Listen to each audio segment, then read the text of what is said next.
for offshore wind supply chains, in addition to the significant uplift for the Clean Industry Bonus Scheme. These measures support clean energy and growth in the UK's industrial heartlands, and further details will be set out at the spending review. Thank you, Mr. Speaker. Successive governments have failed to deliver a fair energy transition for workers and communities. We've seen the devastating closure of the Grangemouth oil refinery, and now we're seeing uncertainty around the gas storage facility off the East Coast. Just 7 out of 87 offshore oil and gas companies are planning to invest anything in renewable energy by 2030. Therefore, the government must be the ones in the driving seat to make sure that the same fate doesn't happen for our North Sea oil gas workers. What discussions has the Minister had with the Secretary of State for Energy Security and Net Zero on new financial support to create recruitment and retention pathways for workers moving into the clean energy pathways? Minister. Our skilled workforce in the oil and gas industry will be important for the continued role of oil and gas in the energy mix, but also for the transition to renewable and net zero energy, as the Honourable Lady has pointed out. That's why we've invested significant sums of money into carbon capture and storage, working with exactly those companies, and we'll set out further details for further support for the industry at the spending review in the coming months. You would say, mate. Mr Speaker, I welcome the £200 million commitment to Grangemouth and clean energy through the National Wealth Fund, and I welcome her Department's confirmation to me recently that this money will not be fettered exclusively to the Project Willow proposals. The need for investment is urgent, with jobs lost and the broader economic impacts impending. We need to move further and faster. What conversations are they having with Cabinet colleagues to encourage them to act on the Project Willow policy recommendations and deliver investment in Grangemouth? I thank my honourable friend, who's a champion for his constituency and for industry. As he's alluded to, the government's already made hundreds of millions of pounds available through the National Wealth Fund for the company in question. We're working to ensure a just transition, harbouring the skills of people in Scotland and across the country. We're in active discussions now as the spending review comes to an end, and we'll be able to present more detail to the House on the 11th of June. Shadow Minister James Weld. Thank you, Mr. Speaker. The Climate Change Committee says we'll need oil and gas until at least 2050, but rather than maximise North Sea production, the government is taxing it out of existence, and Harbour Energy has just announced hundreds of job losses as a result of the Chancellor's 78% windfall tax. Instead of costly transition imports, will ministers use the spending review to think again and focus on an energy policy to deliver cheaper and cleaner energy that's affordable for consumers and for businesses? Minister. I welcome the honourable gentleman's encouragement. That's why we're investing in homegrown secure energy, including in renewables, nuclear and other forms of energy. And in yesterday's UK-EU trade deal, which I'm sure the Shadow Minister would like to welcome, we've enhanced our arrangements with the European Union on electricity trading to be able to export energy we produce in the UK to the European Union, and to be able to do so vice versa. This is ensuring energy security, good jobs and good businesses in the energy sector for decades to come. Number 2, Mr. Speaker. Minister. Thank you, Mr. Speaker. Lifetime mortgages have been regulated by the FCA since 2004. These rules provide robust consumer protections, including requiring lenders to engage and provide tailored support to all of their customers. Thank you, Mr. Speaker. One of my constituents, a 96-year-old man, took out what he thought was a £15,000 loan in 1990. It was actually an interest roll-up lifetime mortgage. Despite paying £40,000 over the years, he now owes over £52,000 due to compounding interest. He has been denied redress by the Financial Ombudsman due to time limits, and my team has also contacted the FCA and the lender without success. My constituent is now left to deal with the consequences. Will the Minister meet with me to discuss this case and how other people have been missold these products and how we can better support them? Minister. I'm really sorry to hear about the circumstances the honourable member's constituent is facing, and I'd be happy to meet with her to discuss the issue further. I'd just like to add, Mr. Speaker, lifetime mortgages are complex financial products, and I would suggest that anyone considering equity release should seek independent financial advice to help make sure that those products are suitable for their needs. Al Pinkerton. Thank you, Mr. Speaker. An increasing number of pensioners are reaching the end of their mortgages with outstanding borrowing and find themselves unable to meet later life lending criteria. This is likely to become an even more prevalent issue in years to come as house price rises continue to outstrip earnings. So can I ask the Minister what discussions she is having with lenders and the mortgage industry to expand later life lending criteria and to give hard-working pensioners who might otherwise be forced to seek council support the opportunity to remain in their own homes. Minister. I thank the honourable gentleman for raising this important issue. I discuss mortgages with lenders and indeed with the FCA on a weekly basis, and I'll be sure to ensure that I reflect the comments he's made today. Reeves. Thank you, Mr. Speaker. DIY store Johnson's of Hedden has had a question number 3, Mr. Speaker. So sorry. Chancellor of the Exchequer. Little glimpse ahead. I thank the honourable gentleman for that question. The government carefully considered all of the policies in the autumn budget in the context of the difficult fiscal inheritance that we face from the party opposite. The decisions to increase the employer national insurance contribution and reduce the secondary threshold were taken to stabilise the public finances and ensure that money was available for our crucial public services, particularly the NHS. Graham Stewart. Thank you, Mr. Speaker. As I mentioned, Johnson's of Hedden, a DIY store, has successfully traded for 56 years. But Mike Brooke, the owner, who's run it that entire time, says that the national insurance hike brought in by the Chancellor has finally made that business unviable. So can I ask the Chancellor, was the cruel destruction of Johnson's of Hedden and the jobs that it provides deliberate or an accident? Chancellor.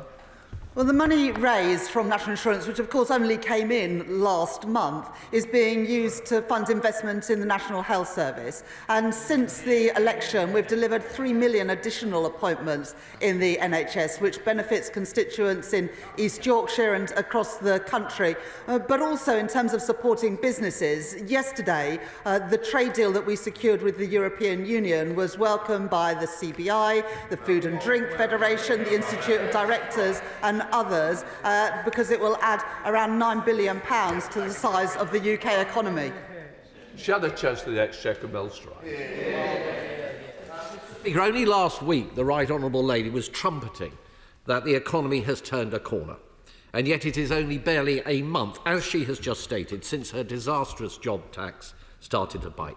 So could I ask the Right Honourable Lady precisely which business confidence survey, just one, she can point to which supports her assertion that everything is coming up roses?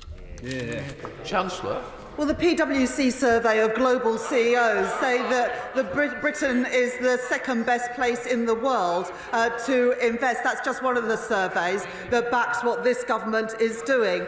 But the Shadow Chancellor just simply isn't serious, and his party is becoming completely irrelevant. Now, he talks about jobs. 200,000 jobs have been created since the general election. He talks about economic growth. The UK is now the fastest growing economy in the G7.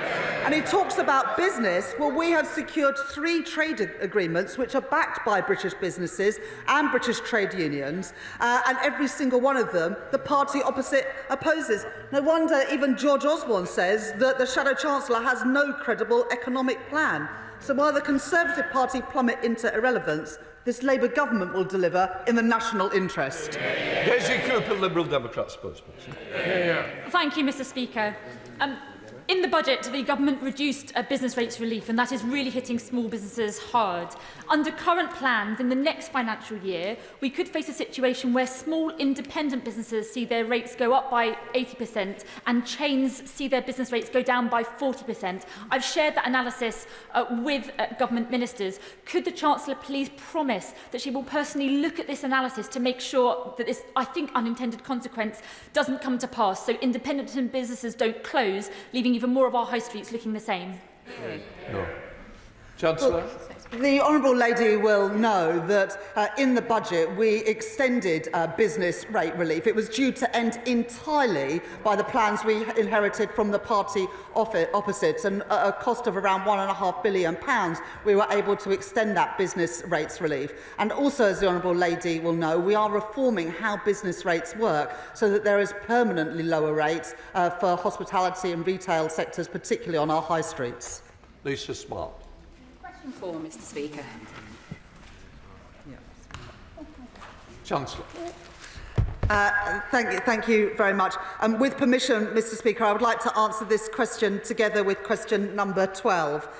In January, I announced a review of the Green Book to ensure that it is supporting fair, objective and transparent advice on public investment across the country. And I'm working closely with our mayors, particularly with Steve Rotherham, who has championed this issue. Since January, the Treasury has been in conversation with over 70 different organisations and individuals, regionally and nationally, to identify areas where we can make changes to the Green Book and champion investment in the north of England. Lisa Small. Very much, Mr Speaker. Bear with me on this. The previous Conservative government didn't get absolutely everything wrong. They rightly identified that Treasury spending was a powerful tool to rebalance our economy in favour of areas like ours in the north of England. They then failed to deliver, and voters delivered their verdict at the ballot box. This government has the opportunity to really use this powerful tool and make sure regional disparities are not further entrenched when they're looking at the Green Book. What reassurance can the Chancellor give my constituents to make sure projects, whether it's repairing Stepping Hill Hospital or bringing tram train to Marple, get a fair crack of the Treasury spending whip? Chancellor.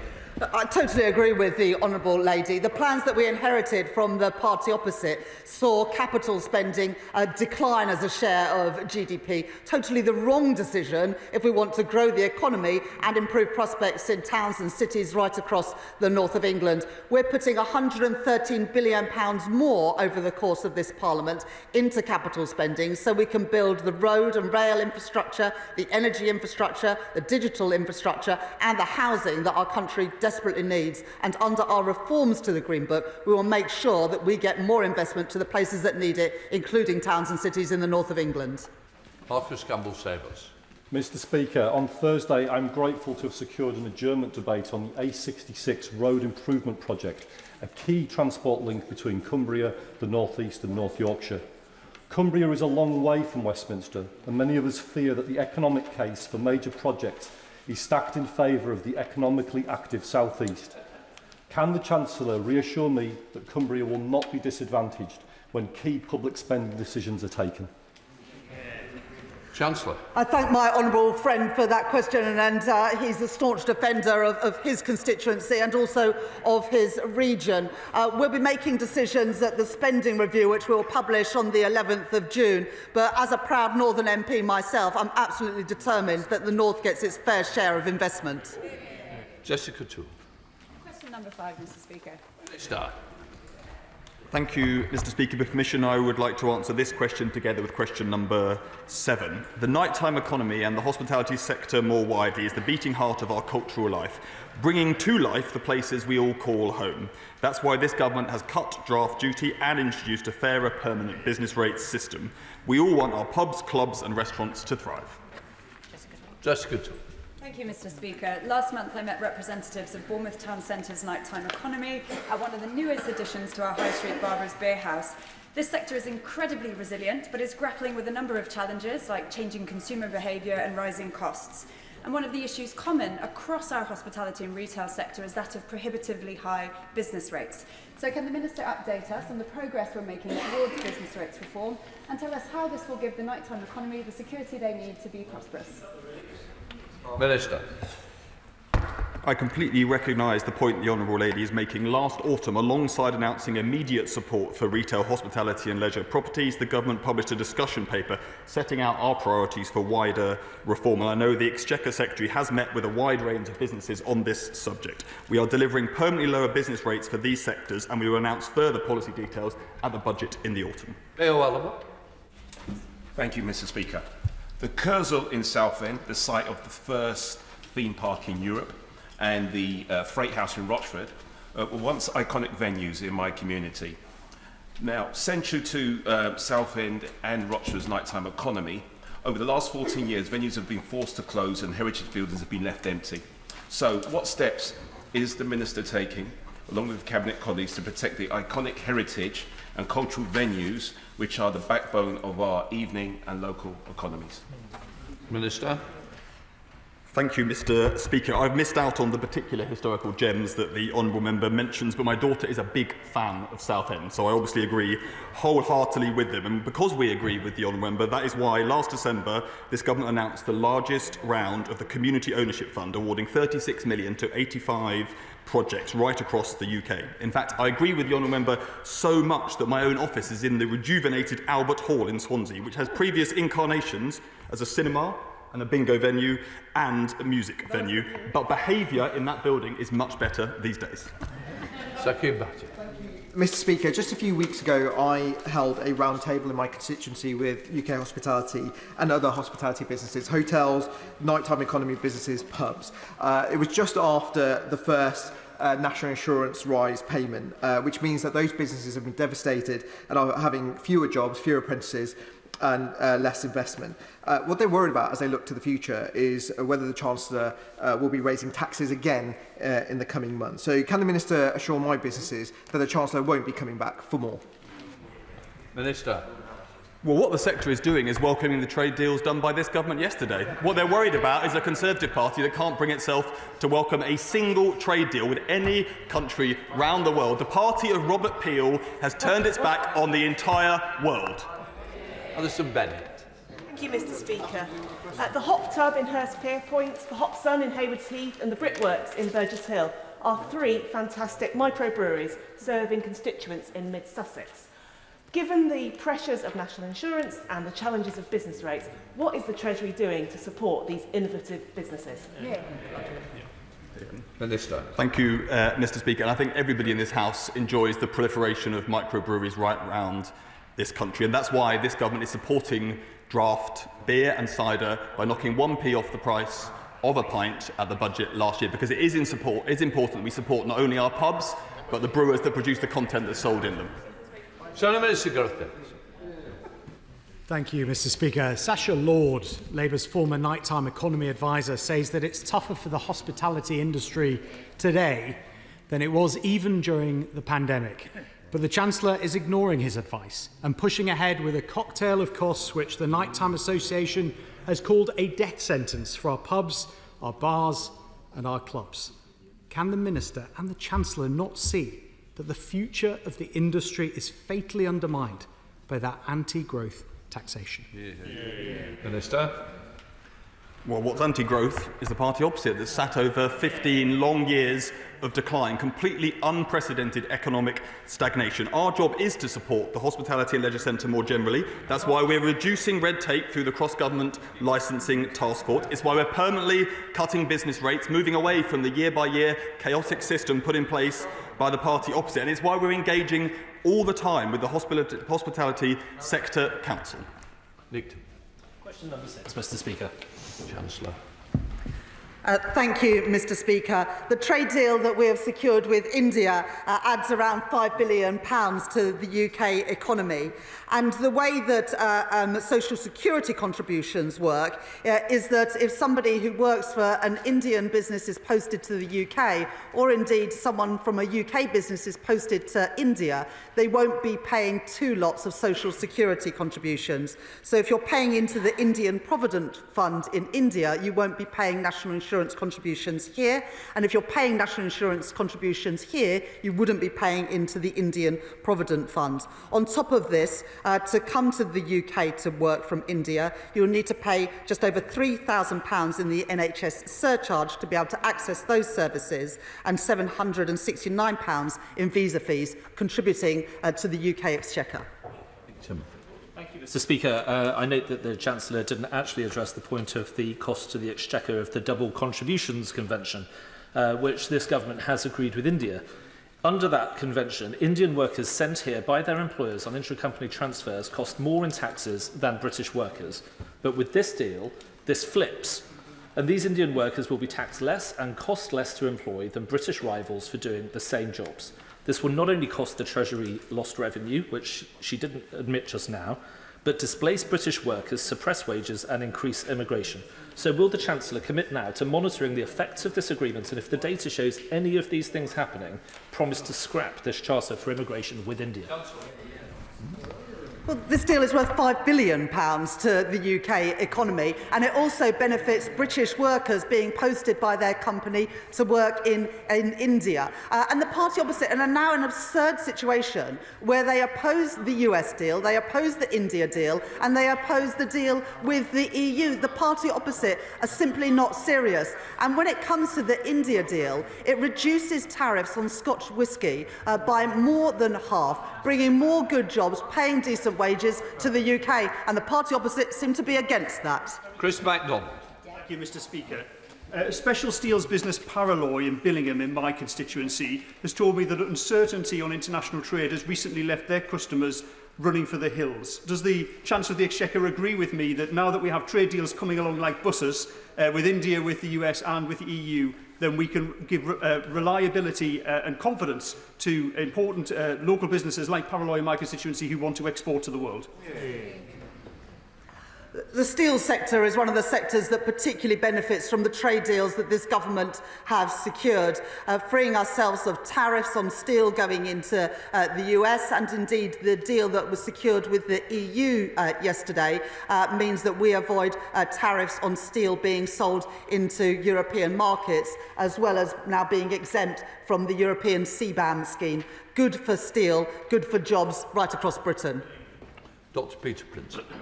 Number 8, please.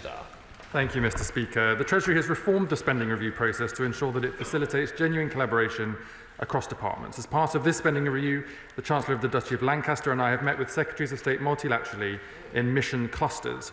These clusters have brought departments together to agree cross-departmental priorities, increase transparency, reduce duplication, and align spending with mission delivery across Whitehall, whilst learning every possible lesson of the failure of the Conservatives and making sure it's never repeated ever again. Dr. Peter Prince. thank you. I'm grateful to the Minister for his answer. 9,000 UK medical graduates compete for postgraduate training with 15,000 overseas graduates, meaning that many of our own graduates simply cannot progress into higher professional training and either go abroad themselves or leave medicine. So does the Minister agree with me that the Treasury has a crucial role to coordinate spending on medical university education by the Department of Education and postgraduate training by the Department of Health, so as to ensure that public money we spend on medical student education is not wasted?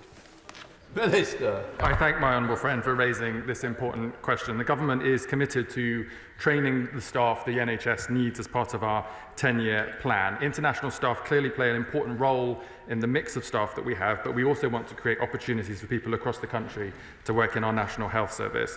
That's why already, thanks to changes this government has made, we've been able to recruit over 1,500 additional GPs since October who would have otherwise not been able to seek that type of employment. Sir Roger Gale.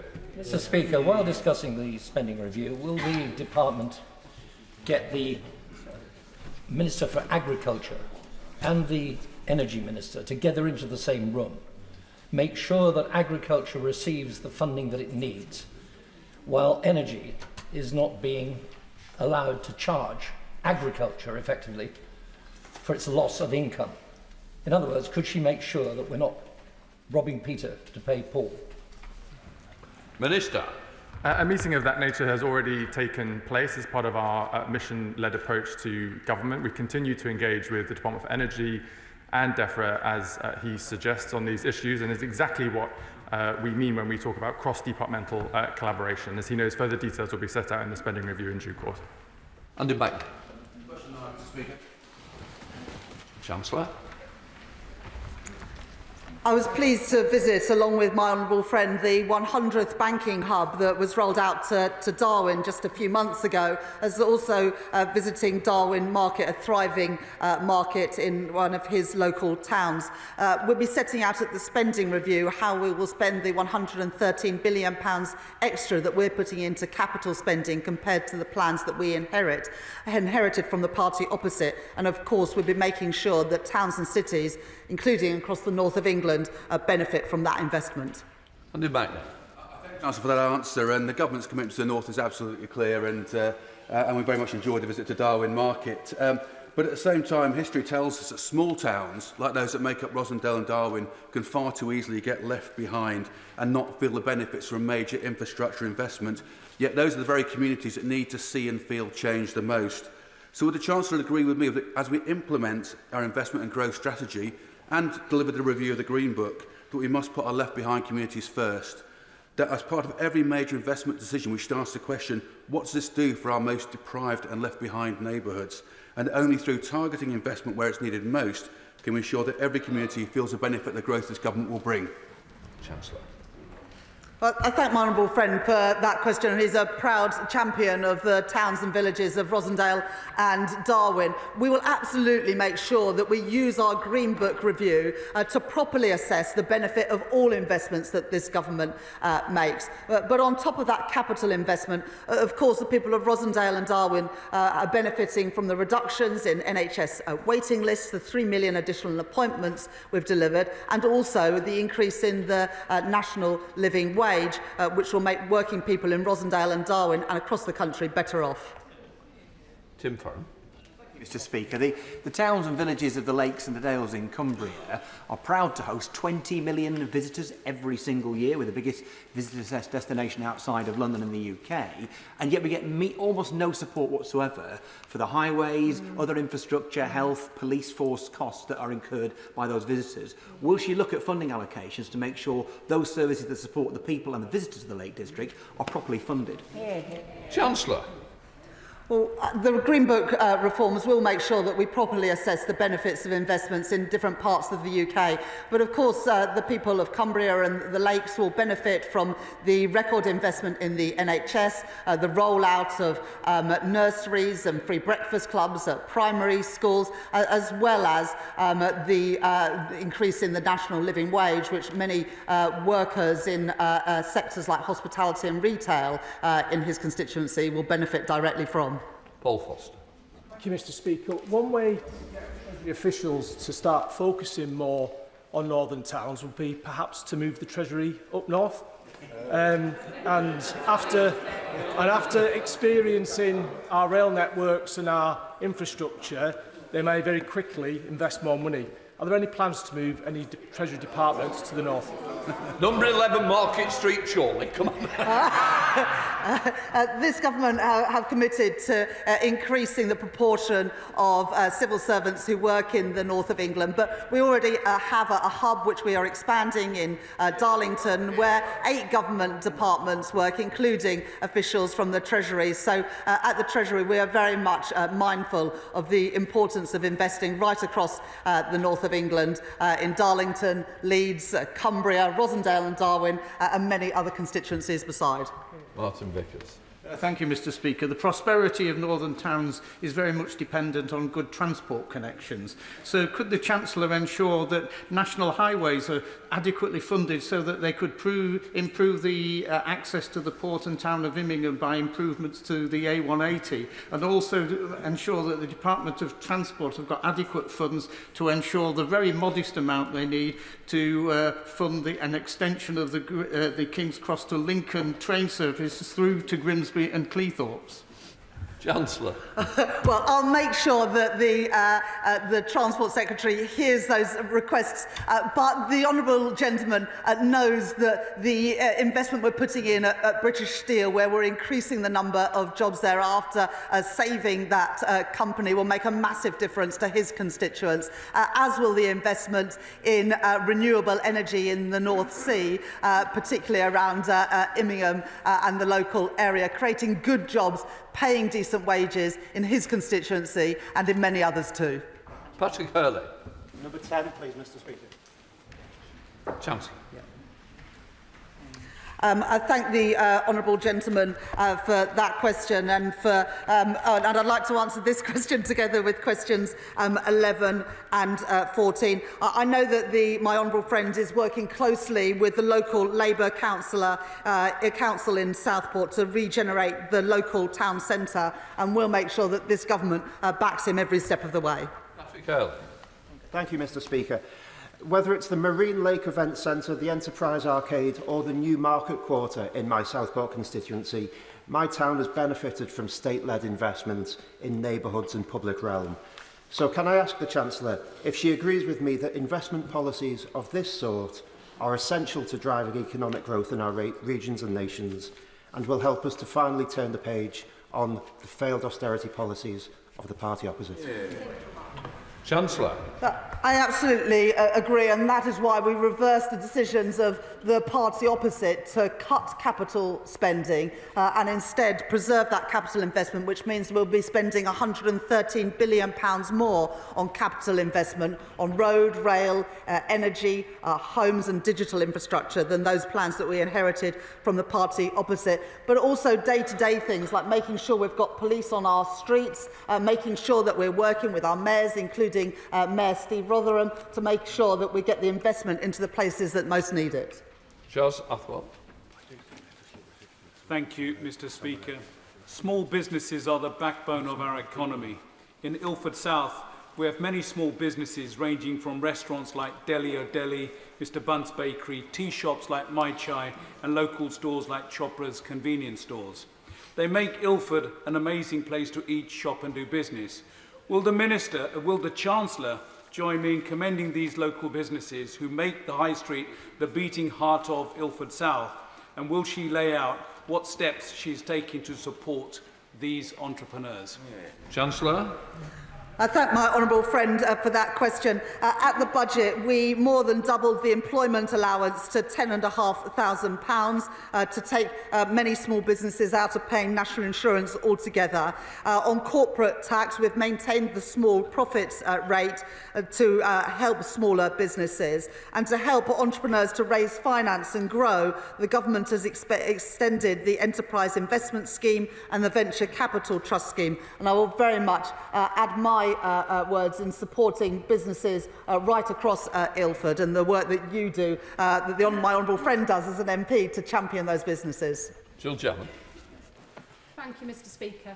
Clwyd North is a proud coastal constituency, home to a dedicated hospitality sector, many of them small businesses, including the recently opened Bobcat's Coffee, where young entrepreneur Bobby is an example to us all. Economic circumstances, though, have been tough after a decade of neglect by the Tories. So will the Secretary of State outline the Treasury's plans to support these businesses that are such a vital part of our local economy? Chancellor. I thank my honourable friend for that question. This government will introduce permanently lower rates for high street retail, hospitality and leisure properties with rateable values below £500,000, and we'll be doing that from the next financial year to exactly support the sorts of businesses that my honourable friend champions. Thank you, Mr. Speaker, and I draw attention to my register of interests. Earlier this month, Harbour Energy announced that it would be cutting 25% of its onshore workforce, blaming the government's punitive fiscal position and challenging regulatory environment. When the news was announced, the Chancellor said that this was just a commercial decision by one company. So how does the Chancellor explain that in just the last few weeks, the following other energy sector jobs have been lost in North East Scotland? Belmar Energy entering liquidation with 48 job losses. WellSafe Solutions, 45 job losses. Beam, a subsea technology company, all 200 staff made redundant. And on top of the 25% from Harbour, that's 250. We're talking about 600 jobs. How can she explain this, and how will she support the industry in the spending review? Chancellor, hurry up.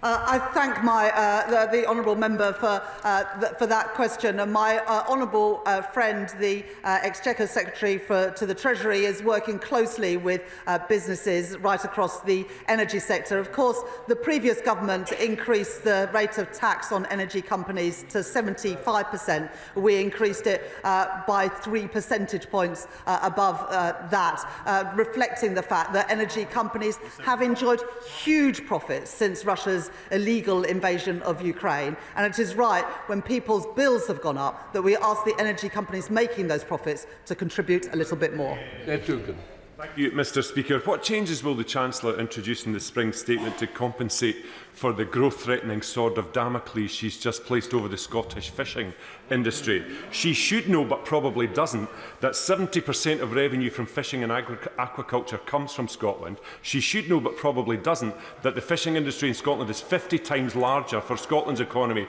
than the UK. So can she explain what discussions did you have with the Scottish Fishermen's Federation or the Scottish Government before making this damaging decision? Well, it's very pleased that the Scottish Salmon Association welcomed the trade deal that we secured with the EU yesterday. And 70% of the fish that is caught in UK waters is sold into European markets. That will now benefit from the SPS deal that we have secured in that deal. We've rolled over the deal that the previous government secured, giving certainty to fishermen in Scotland and across the UK, made it easier for them to export into their European markets. We've ensured that we can now sell shellfish again into European markets, and we announced a £360 million package of measures to support coastal and fishing industries yesterday. The SNP are now in an absurd situation where they support reform and the Tories in opposing the deal with the EU. Callum Miller.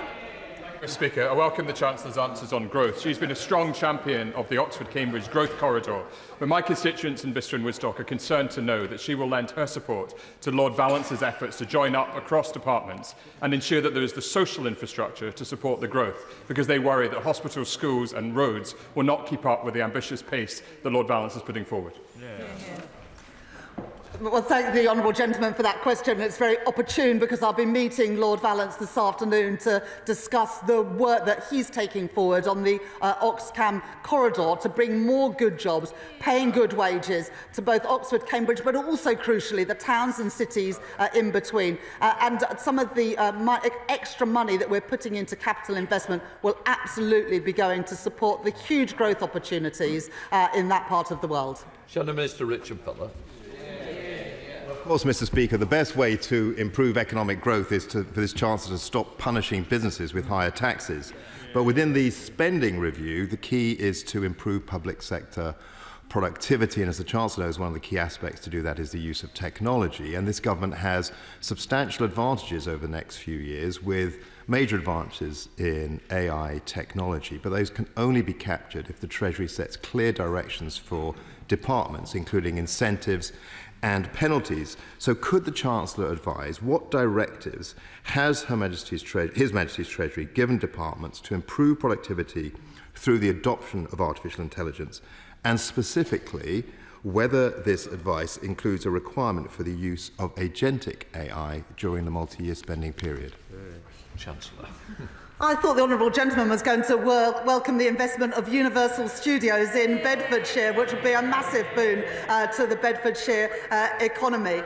In terms of supporting AI adoption, we're doing two key things. First of all, supporting that sector investing in the UK. And of course, the deal we secured with the US will help bring more investment into the digital sector in the UK, but also, crucially, improving productivity of our public services. And the honourable gentleman will see more about that when we publish the spending review on the 11th of June. But we are absolutely determined to boost productivity in the public sector after the mess it was left in by the party opposite. Era Wilson. Question number 13, Mr. Speaker. Minister.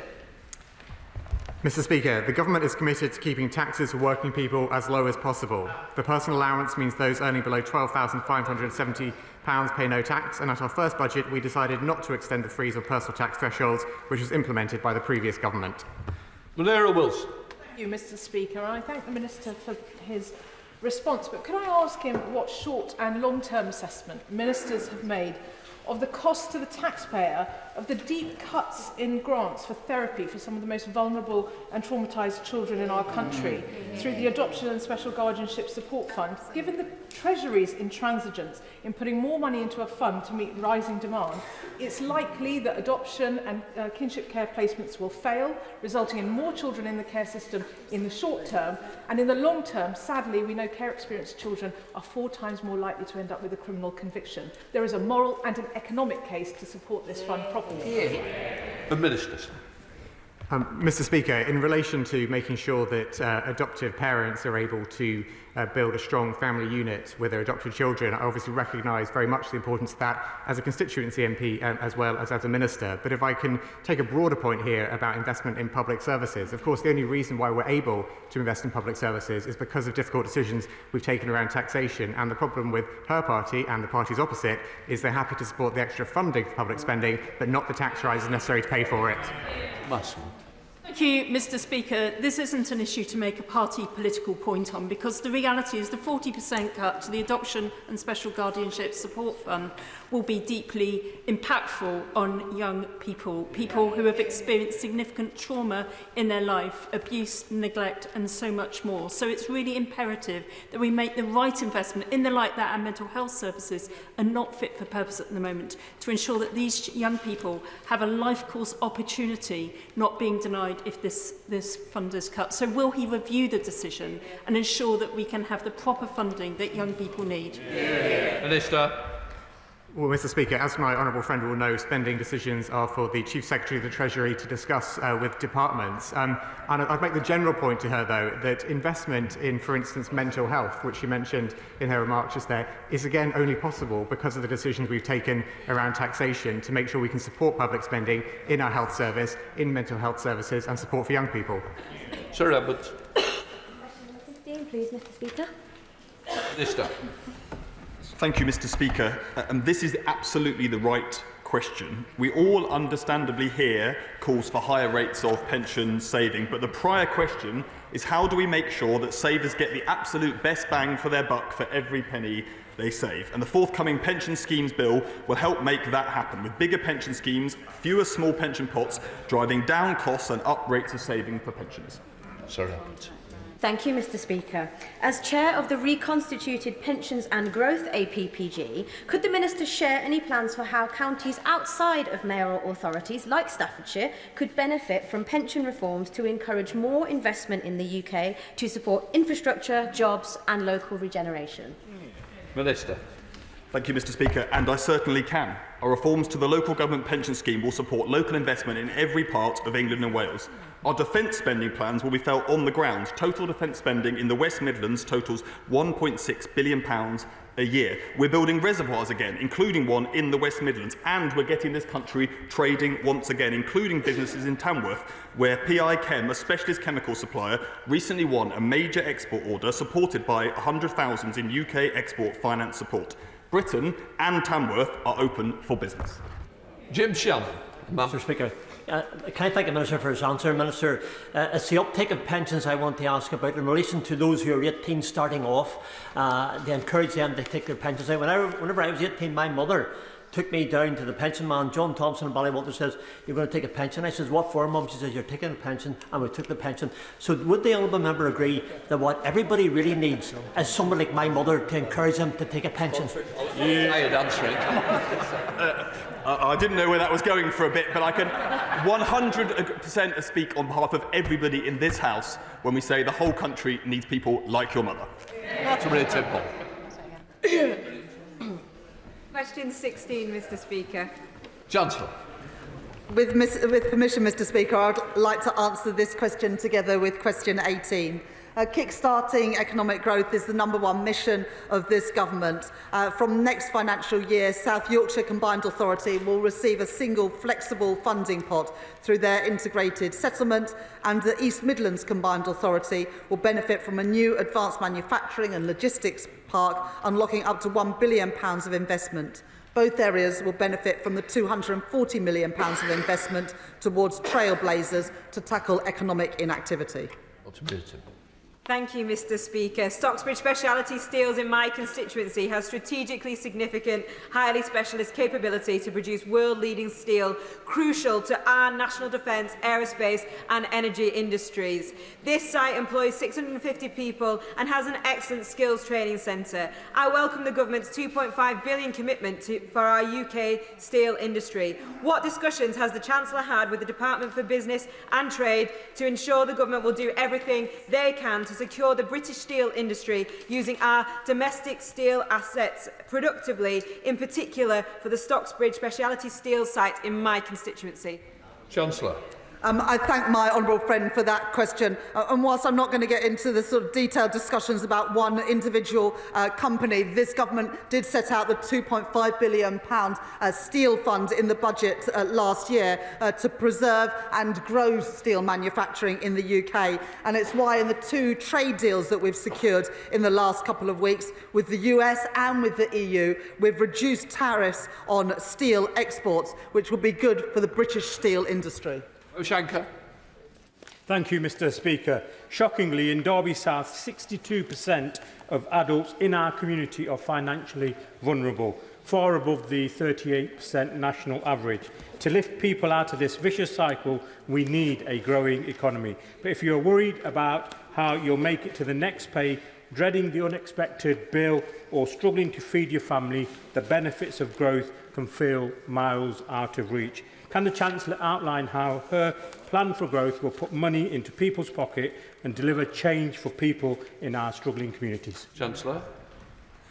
We'll shortly be publishing a financial inclusion strategy, as well as extending the household support fund to support some of the most vulnerable. But there are huge opportunities, as my honourable friend knows, in Derby. I was at Rolls-Royce in Derby just last week, and what we are doing in terms of trade deals, particularly with the US, hugely support our aerospace sector, along with the increased spending on defence, taking it to 2.5% of GDP, helping to invest in great British firms and indeed in great British steel. Thank you, Mr Speaker. I'm aware that Derby's economy was blighted last November by a foul smell said to be emanating from its local water treatment works. Similar is true of my constituency in Eastbourne, due to the failure of Southern Water's air scrubbing system. Will the Chancellor ensure that the spending review grants the Environment Agency the resources it needs to crack down on smell nuisances, so that these water companies get a grip of this for the benefit of local growth and our economy? Question to the question, forgot it. Let's go to topicals. Rosie Duffield. Thank you, Mr Speaker. Question number 1, please. Chancellor. Thank you, Mr Speaker. This government is securing economic growth. Last week, the numbers published showed that the economy grew by 0.7% in the first quarter of this year, including an 8% increase year-on-year in investment spending. We are now the fastest growing economy in the G7.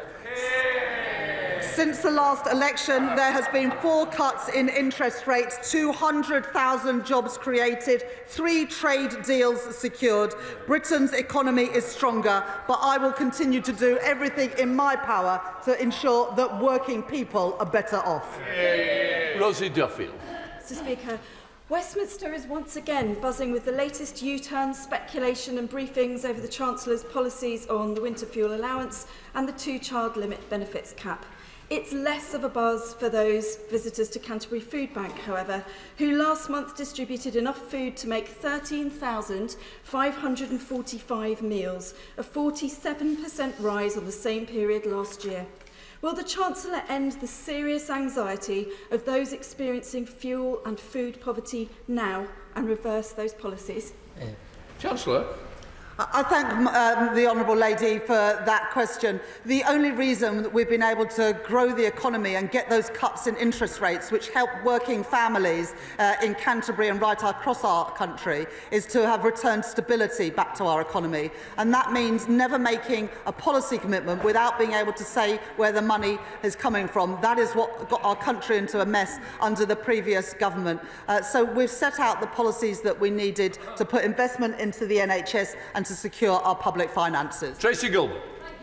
Last month, Forth Ports officially opened the Charles Hammond berth at the Port of Leith, a £100 million private investment to create Scotland's largest renewable hub.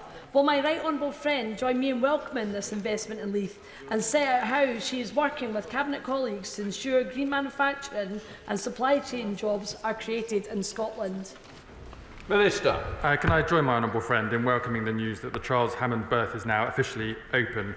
As she knows, we set up Great British Energy in Scotland, bringing forward £300 million of investment ahead of the spending review to secure jobs and supply chains. And funding for the Port of Cromarty Firth, announced in March, is expected to support up to 1,000 highly skilled jobs, while our uplift to the Clean Industry bonus will support offshore wind supply chains across the country. This is yet another example of the government working with business and a Labour government delivering for the people of Scotland. Right, we come to Shadow Chancellor Milstroy. Mr Speaker, can the Chancellor explain what the Economic Secretary meant last week when she said that there will be, and I quote, no tax rises on individuals at the autumn budget? And can she similarly confirm that there will be no tax increases on businesses? Chancellor. In our manifesto, we set out that we would not increase taxes on working people, the income tax, national insurance or VAT that they pay. And it's why we also reversed the decision by the previous government to increase fuel duty, which would have had a disastrous effect on working people in our country. We'll set out all other tax policy at the budget. Well, Strive.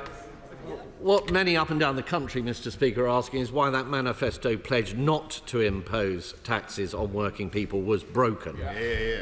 But could I ask the right honourable lady? Last week, the Pensions Minister confirmed to the House that the government will never interfere with the fiduciary duty of pension trustees to get the best return for their members.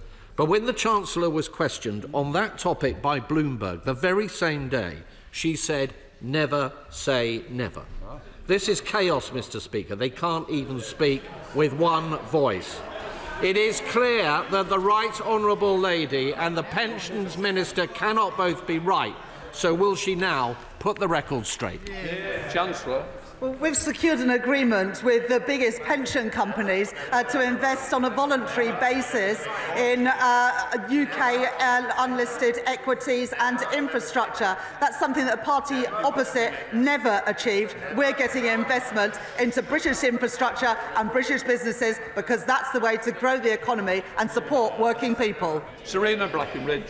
Thank you, Mr. Speaker. Will my right honourable friend outline the steps that he's taking in the forthcoming spending review so the increased defence spending will stimulate economic growth in which supply chains like Collins Aerospace in my constituency can continue to strengthen national defence capabilities whilst boosting our local economies, jobs and quality apprenticeships? Can I thank my honourable friend for her question? As she knows, the government is committed to increasing spending on defence to 2.5% of GDP, with an ambition to go further to 3% in the next Parliament when economic and fiscal conditions allow. As part of that increase in spending, we're making sure that UK companies and UK workers get the benefit, including in places like Wolverhampton, for apprenticeships, good jobs and good growth. Daisy Cooper, Liberal Democrat spokesperson. Thank you, Mr. Speaker. Yesterday, the Chancellor said that she understands the concerns that some people have about the limit at which the winter fuel payment is removed. In light of that, does the Chancellor now agree that restricting the eligibility so tightly was a mistake? Chancellor. As the honourable lady knows, when I became Chancellor last year, we inherited a £22 billion black hole in the public finances, not at some year in the future, but in the financial year that we were already 3 or 4 months into. It meant that we had to make difficult decisions and urgent decisions to put our public finances back on a firm footing, because unlike the party opposite, I will never play fast and loose with the public finances. Borough Council recently announced an investment to reopen the iconic Grimways building, which had been left vacant in our town centre for more than a decade. This local ambition matches the government's national initiatives, but challenges remain, however. So what steps are the government taking to go even further and reform the unfair business rate system for good? Minister. I thank my honourable friend for his question, and we are determined to go further and faster to reform business rates, and it's why we will publish an update paper in the summer. It's also why I'm very glad we can work with councils like Ipswich to make sure that we can turn around town centres after years of Conservative decline. Joshua Reynolds. With interest rates still high, what assessment has the Chancellor made of the number of homeowners going into mortgage arrears and the impact that that is having on families right across the UK? We are in weekly touch with the FCA that regulates mortgages, but what we have seen under this government is 4 interest rate cuts since the election, which is bringing mortgage rates down for hard-working people across the country. Deirdre Costigan. Thank you, Mr. Speaker. Does the Chancellor agree that 4 interest rate cuts, 3 trade deals, 2 successive quarters of growth and almost 1% of growth announced last week show our plan for change is working? And does she agree? And does she agree that it is now essential that this House supports the Government's planning and infrastructure bill and other efforts to boost growth and put money in the pockets of my constituents in Ealing Southall? Chancellor. I very much agree with my honourable friend, but what is truly extraordinary is that the Conservatives, Reform and the SNP have voted against the planning and infrastructure bill or abstained and don't support any of the trade deals that we secured, which will support working people in our country. Lisa Smart. Thank you very much, Mr. Speaker. My Hazel Grove constituents are content to pay their fair share of tax, but they're understandably disappointed when HMRC overcharges them and then ghosts them. Gail from Romilly is a foster carer who was owed a tax repayment. She repeatedly contacted HMRC over a 9-month period, but it was only when my superstar casework team got involved did she get a £1,200 rebate. What assurance can ministers give my constituents that HMRC is adequately resourced to give them the support they need to pay their fair share of tax? Minister. Well, Mr. Speaker, I'm sorry to hear about the constituents' experience in the case that the Honourable Lady raises, but to reassure her and her constituents, one of my priorities as Chair of HMRC Board is to improve day-to-day performance of HMRC. We've seen in the last year the percentage of telephony advisor attempts handled go from 59% last March to 80% this March, and it will remain a priority for me to modernise and digitise the service. Mr. The European Emissions Trading Scheme has a carbon price 50% higher than the UK's price. What assessment has the Chancellor made of the impact of joining this scheme will have on inflation in this country? Chancellor. Well, as my honourable friend knows, sometimes the UK carbon price has been higher, but sometimes it's been lower than the carbon price in the EU. But what this deal will ensure is a bigger market, which on average brings prices down. We're confident that the deal secured yesterday will bring more good jobs and will bring down bills for consumers. Minister. Mr. Speaker, Scottish councils now have the power to introduce a tourism levy. This has gone down extremely badly with the hospitality sector, and in particular, they fear a tax on a tax. A tax would be VAT. Could I ask the government to look at zero-rating this in the event that a tourism levy is introduced? Chancellor. Well, I want to welcome tourists to Great Britain and Northern Ireland, and that's why we are securing trade deals with countries around the world, showing that we as a country are open for business. In the end, it's up to the Scottish Government about what additional taxes they introduce, but as with income tax, you can always see that the SNP never take the side of ordinary working people. Mayor. Thank you, Mr. Speaker. Last week I raised the case with the Disability Minister of a local disability charity being hit by increased bank charges. He's committed to work with me. Will Treasury Ministers do the same so we can take these banks to task and support these fantastic local organisations? Minister. I would be happy to meet with the honourable gentleman to discuss the issue raised. Andy Chamberlain. Mr. Speaker, access to banking services is a particular issue in North East Fife where the limitations of the access to cash legislation is becoming clear. Will the Financial Inclusion Committee agree to look at the Act to ensure that we get the access to banking services that local communities need? Minister. Our government secured the commitment of the banking industry to roll out 350 banking hubs across the country. 200 have already been agreed and over 150 are open. The Financial Inclusion Committee that I am chairing is looking at financial inclusion, including digital banking and banking, making sure that people have the bank accounts that they need. David Pinto-Chichinsky. I want to start by congratulating the Chancellor of the Exchequer for securing the Mansion House Agreement, Mansion House Accord, an agreement that will channel billions into the economy and will make a real difference for my constituents in Hendon.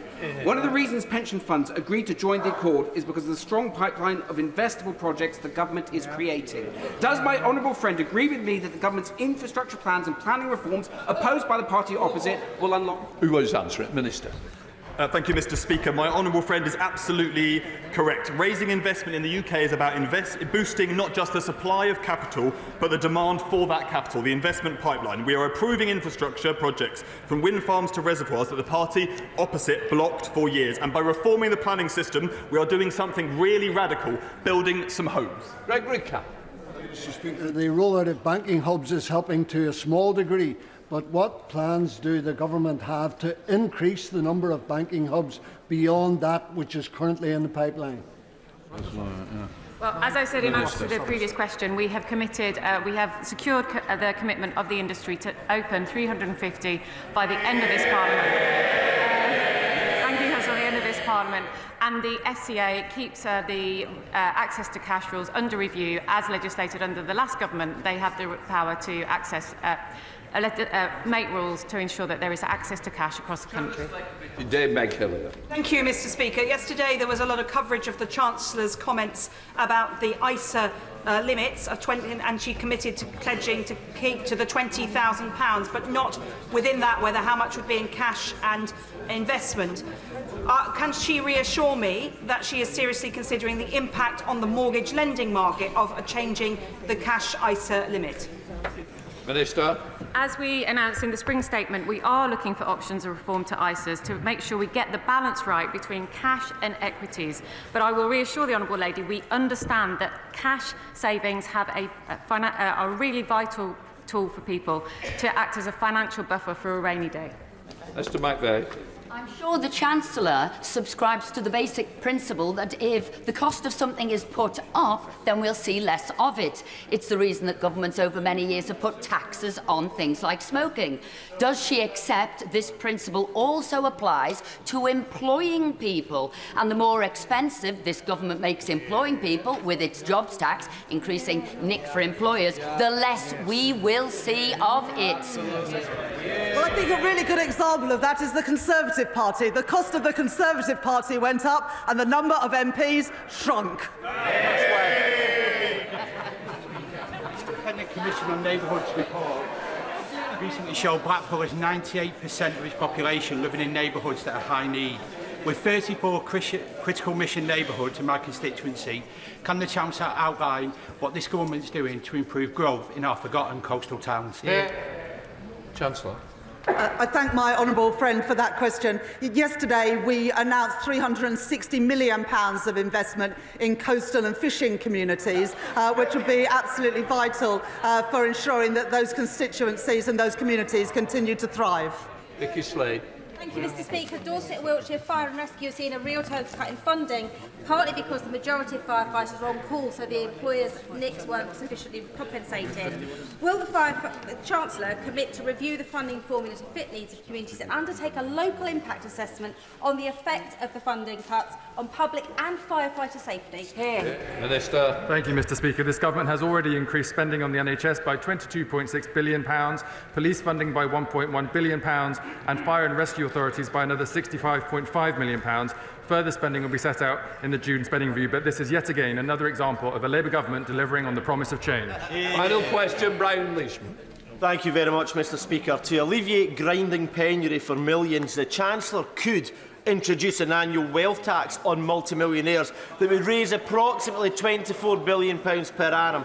Yet the Chancellor refuses to entertain this, but does consider cuts to welfare as acceptable. Why do, quote-unquote, tough political choices always seem to impact those that are most vulnerable? Chancellor. At the budget last year, we increased the rate of tax on non-doms. We increased capital gains tax. We increased the carried interest on bonuses, and we also introduced VAT on private schools. This government is ensuring that the wealthiest pay their fair share, because that's a basic Labour principle. Right, we'll let the front benches change over.